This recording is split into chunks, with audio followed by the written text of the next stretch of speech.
Hi guys, welcome to So Sweet Charms. Today we're going to make zebra earrings, and you can make them in different patterns you want. You can have different color bases. Today we're going to be using white so that we get that totally zebra effect. And another style you could do is actually rainbow zebra. So having the white background and doing your stripes in rainbow colors. Two different options of doing your stripes. You can either paint it on with acrylic paint, or you can roll out your black Primo clay and you can cut out the strips. So I'm going to show you with cutting out the strips. It's a little bit of I guess a different technique that I enjoy doing when I used to do cakes. So I'm going to share it with you on how to do it on earrings. So we'll be right back.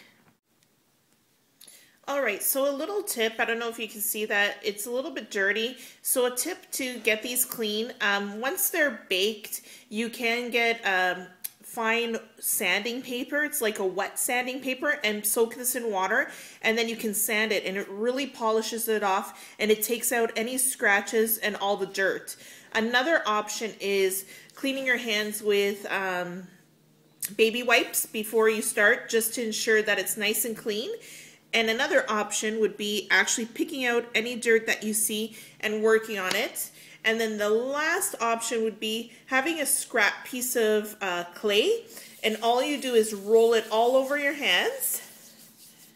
And I'm just using white, and hopefully you can see that. And it will pick up everything that's on your hands. So I don't know if you can see how it's changed color. So now my hands are nice and clean.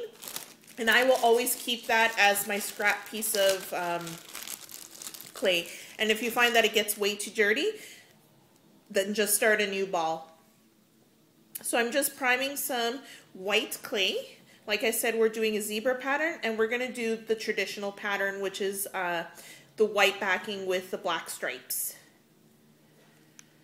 Alright, so it's nice and primed. Now what we want to do is to ensure that these earrings are definitely even. So if you don't have a cutter, you can definitely roll into balls and just press them down and make sure that they're rounded at the edge.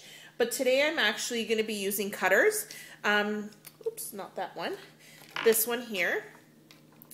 And I have 3 different sizes. There's actually another size that's larger than this. And this set comes from PME.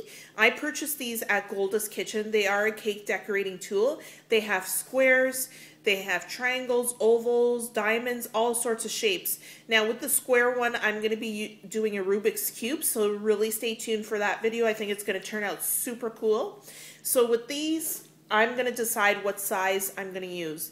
Now I can go with the larger, and my post would just sit in between there. And I think it would be a nice size. But since my daughter is only 5, I think I'm going to make her cute little small earrings. And this post fits exactly to it. And then when we press it down, it will stretch out a bit.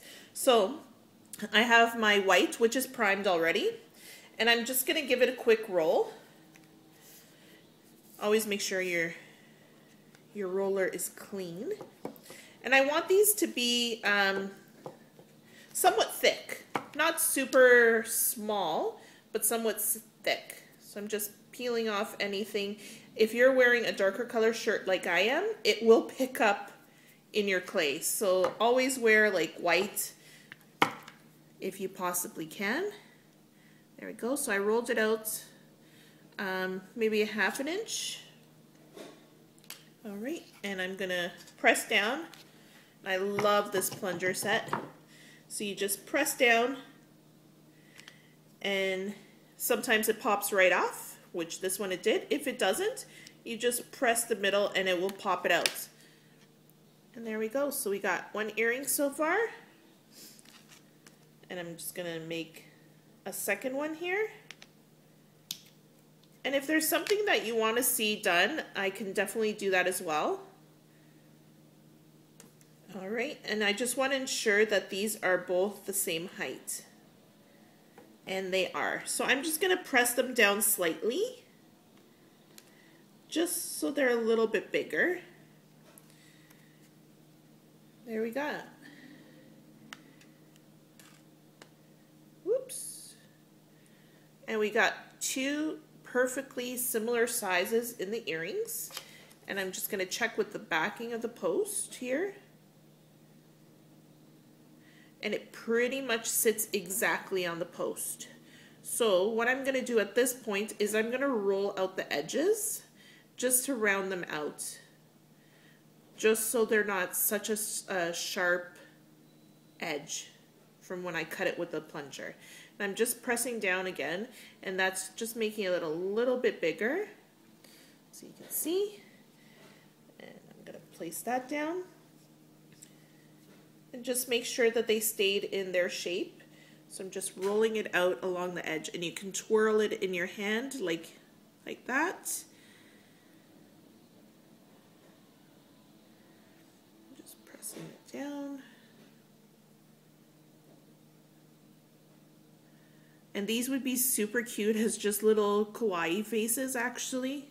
So I might do a couple of those. Just like little happy faces. Alright. So we're going to bake these for the full time that's required on your package, which is about half an hour. I'm using the Primo brand. We're going to bake those, and then when I come back we will add the stripes. So stay tuned.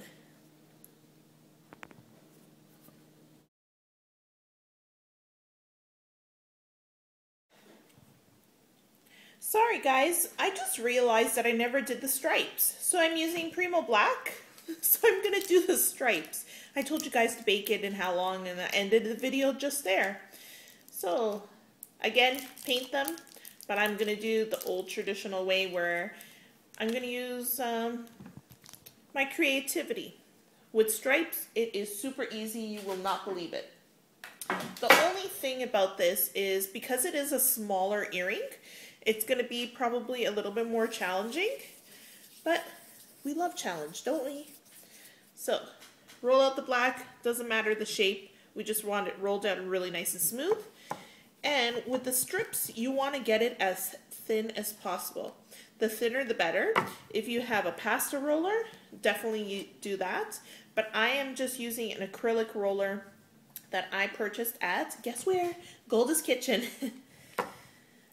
It is a cake decorating tool. You can get it at Michael's.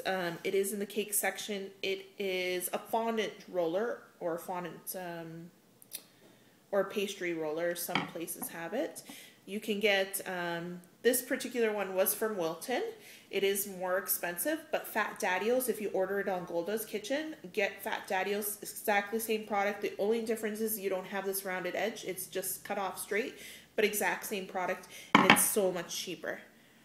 So I rolled it out as thin as possible. You can get it even thinner, but I think that is okay. So I'm just gonna get my earrings back here. Just gonna tilt the camera. Whoops. There we go. So we get it into shot a little bit more. All right. I'm gonna bring this piece closer. And my beautiful new product, I love them, love them, love them. It is the scraping blade. And they're so super cheap, which is fantastic. So you're just gonna cut strips. So you could cut straight up and down. Oh, how I love this blade, it's so great. And you could cut little triangles out, whatever you want. Now, so you can see I cut a little triangle and it's tapered. If it doesn't get tapered for you, you can always pull it and taper it. Now what I do is I actually go over the entire surface. So I'm just gonna find my X-Acto knife here.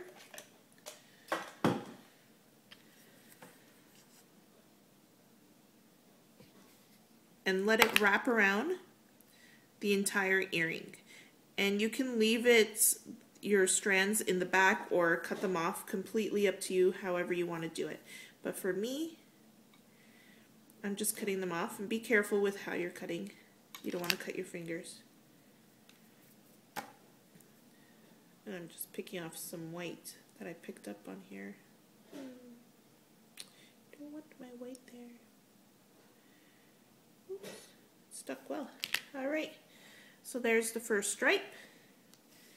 I'm going to use my X-Acto knife just so I can get really, really thin and I can play with it.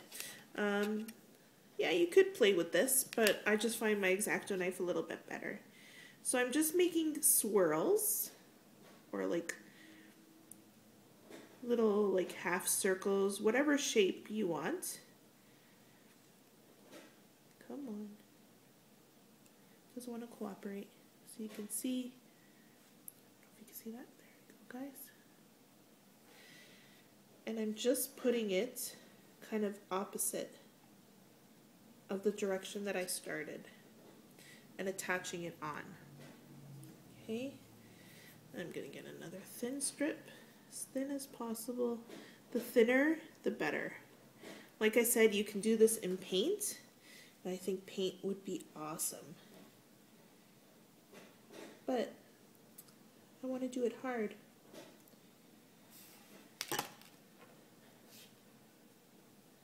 I want more creativity, I guess, is what I mean.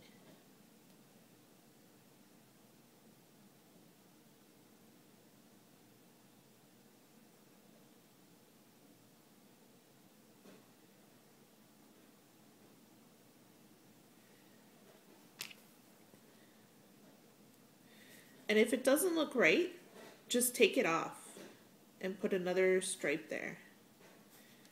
Or if it's not the shape that you're looking for, again, pull it until you get the shape that you're looking for. I'm just going to cut off a little small piece, and I'll show you in 1 second what I created here.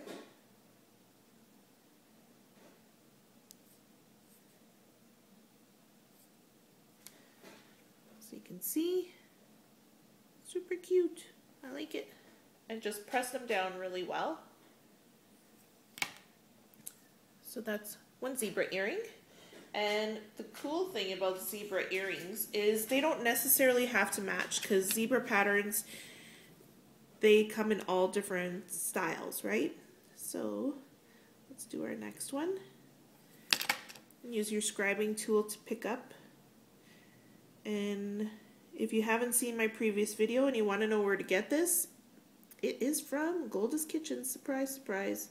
If those of you that don't know, I was a cake decorator before, so I have all these different supplies from Golda's Kitchen and other cake decorating places like Flower Confections or Icing Inspirations, and they're all located in Canada. But definitely look up in Michael's, they have some cake decorating stuff. It is the Wilton brand. Not something that I completely recommend. The quality of Wilton is somewhat good, but there is better products. Now this particular scribing tool is made by PME. And it's a company in the UK. And they make awesome, awesome, awesome cake decorating products. So definitely you can order online with them, or just check your local cake decorating places for cake supplies. And these would be gum paste tools, or whatever you want to call them. Or just cake decorating tools is good. So that's my other stripe. I think it's super cute. So I'll get both of them here. Oops. There we go. And I have my zebra stripe earrings. Completely two different looks on them, but combined together, I think they are super wonderful, and my daughter's gonna love them because she loves zebras. And bake these, like I said, at 275 for about 30 minutes for this particular size, or according to your package that you have. Typically it's 1/4 of an inch per 30 minutes, and I think this is an okay size that you can get away with 30 minutes, and it will hold its shape, it will hold its durability, because I am using Primo. All right, so this time I promise it is a finished product. I will put it on the post so you can see what it looks like. And again, bake them, but that's how it'll look when it's on. I think they're gonna be super cute. See, perfect size. So that's basically it. Thanks for watching, guys. I hope you enjoyed the project. If there's anything that you want to see me make, definitely leave some comments below, and or email me on Facebook. It's under So Sweet Charms, and we're located in Milton, Ontario, in Canada. If you're Googling us or whatever, and just send us an email and just let me know what you would want to see, whatever it might be. And stay tuned because we're going to be doing our first super cool project of the 80s, and we're going to do the Rubik's Cube, and I'm so excited to do that one. I'll show you the different techniques of how to get your squares really even. And that's basically it, guys. Thanks for watching, and stay tuned, subscribe to us, and like us. Thanks. Bye.